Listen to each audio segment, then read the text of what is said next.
Welcome to AFTV. I have Tyson, an Arsenal fan, all the way from Canada with me. I always say this. I always like to bring new fans on in positive and good games. But today, 1-1 against Burnley, it feels like a loss, bro. Listen, what happened? How are you feeling? Listen, first of all, thank you for having me over, man. I know we've chatted about this a few times and I'm finally on. But I have to say, man, this is a typical Arsenal performance, right? We've been so complacent. For a goal, we take it easy. We allow the opposition to come back into the game. And then we end up blaming the refs and this player and that player. It's not good enough, man. It's not good enough. It's a shame because we could have really taken over this game within the first 20, 30 minutes, right? We could have killed off this game and been home and dry within the first 30 minutes.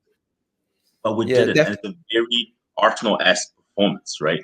And I don't know if that's down to the players, the managers. I don't know what it is, but this is not the first time we've seen it. Yep. And it has to stop. If we want to make it to the top four, we gotta stop doing this. It's just we're shooting ourselves in the foot.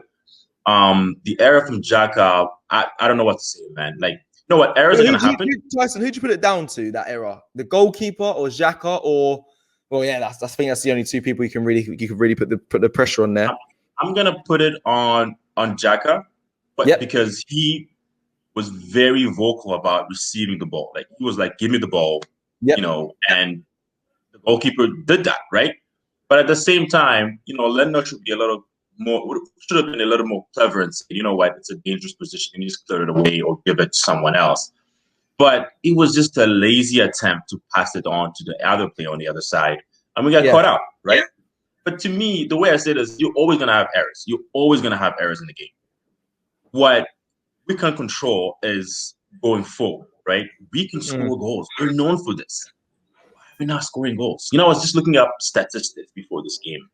Yeah. And I was asking myself, why is Chelsea ahead of us? To me, Chelsea is a team that we should be competing against, right? These guys are in the top four. And I looked at the stats and something stood out. They've just scored more goals than us, right? They scored 42 goals. We scored 35.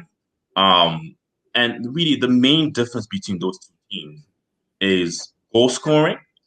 And there's one elephant in the room, Aubameyang, right? Aubameyang is just not producing this year. I don't know what it is. I don't know if it's down to the way we're set up.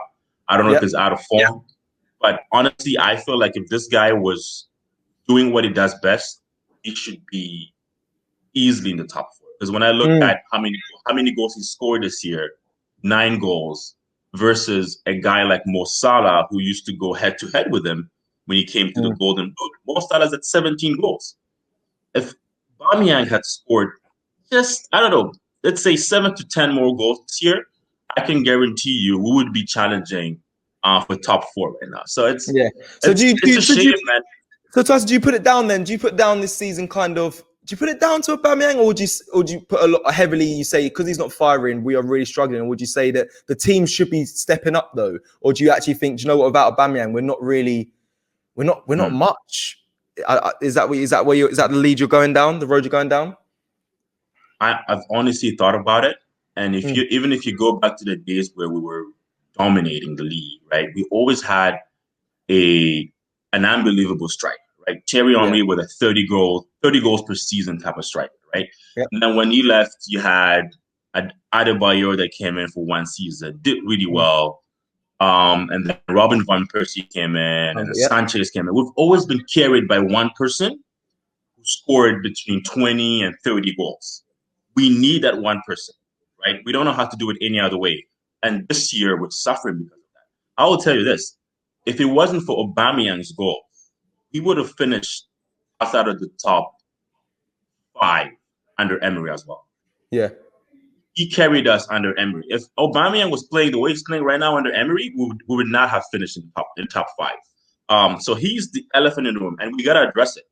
And all this, playing Aubameyang one game and not playing him the next game, I don't know if it helps him, but it's also down to his form, right? I think the coach realized that this guy is not performing at the highest level this season, so he can't count on him as much. But at the same time, I wonder how much is down to the coach, right? I was going to say it's an interesting one because no, Tyson, it's interesting. Sorry to cut you. It is an interesting one because you got to think like, then is Arteta trying to change Arsenal's play and trying to play for the whole team and trying to involve the players? Is that where you think it's breaking down, or do you think he should still be focusing on playing around Aubameyang and building up his game? I mean, it's a tough one. I don't even know myself. I think it's a risk relying on just an Aubameyang, especially considering the form he's been in this season. And I think I do agree in some part that him not scoring massively affects us. But what does Arteta do to that then? Do you say he builds it? How does he solve that? But here's the thing. Here's the thing, Cecil, right? Like, he's our highest paid player. Yep. We went out of our way to keep him around. Yep. You would think that we would have a strategy to build a team around him, right? If we're not gonna count on him, then why did we keep him around? Why is he being paid all this money to perform, right? So we need to find a way to play him. Either that, or we've maybe we bring in someone else and we completely change the makeup of the team. But we cannot have Aubameyang, who's to me the best striker in the league, not scoring. It's not gonna work. We gotta focus on that. We have to address it. A lot of people are critical of Mikel Arteta. I like him. I used to follow him as a player as well. I think he's got good intentions, but one place where I feel where he needs to do better is figuring out how to get Aubameyang scoring. This is a guy who can score anything between 2 to 3 goals a game. That's massive. That's insane, right? Yeah. When Aubameyang is on form, it's a hat trick. It's a straight hat trick. So we need to find a way to play him. It's non-negotiable. We got to find a way to play him, or else we will never go above, number 10 in the league, which is embarrassing. Yeah, I hear what you're saying. I think Aubameyang has a lot of credit in the bank, and I believe he's definitely still a key player, and he is definitely going to help us get further along in, I suppose, the Europa League or the rest of the season. But you are right in the sense that there is an elephant in the room, and it is kind of the goals that he's drying up on goals. But I don't know the answer yet. I don't know whether it's a managerial issue, and I don't know if it's just a player issue and why the form's been so bad. We're yet to find out. But just quickly before we wrap up, I want to know who's your man of the match for Arsenal today, because I want to. It's a tough one, man. I know. It's a tough one. It has to be between Aubameyang and the goalkeeper, because if it wasn't for Aubameyang, we wouldn't have scored. If it wasn't for Leno, we would have lost this game in an embarrassing fashion. 100%. So it's between those two. I'm gonna go with Leno, just because I've got a soft spot for goalkeepers. I don't think that the goal was actually his error. I think he was told to pass the ball to Xhaka. He did exactly that. Agreed. Xhaka wasn't really under immense pressure, so he could have done better. But overall, it's just an average performance from Arsenal, man. And you would think that with Olympiacos coming up, these guys will be in a hurry to finish off this game. Yeah. But instead, we dragged it on and brought in players who should have been on the bench. It's average stuff, man. The consistency is going to kill us.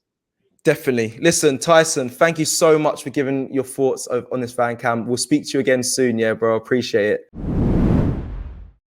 Today's show is sponsored by Profit Accumulator, the UK's #1 match betting service. So what is match betting? It's a method that's used by individuals to profit from free bets and incentives offered by bookmakers. By leveraging one bookie's offer against another bookie's offer, it's possible to ensure that the odds are in your favour. And when you sign up to Profit Accumulator, they will walk you through how to do match betting with their easy to follow video guides. Profit Accumulator have a friendly 7-day-a-week customer support team that will help you with any questions that you might have. So what are you waiting for? Click the link in the description and you can start your Profit Accumulator journey today and you won't regret it.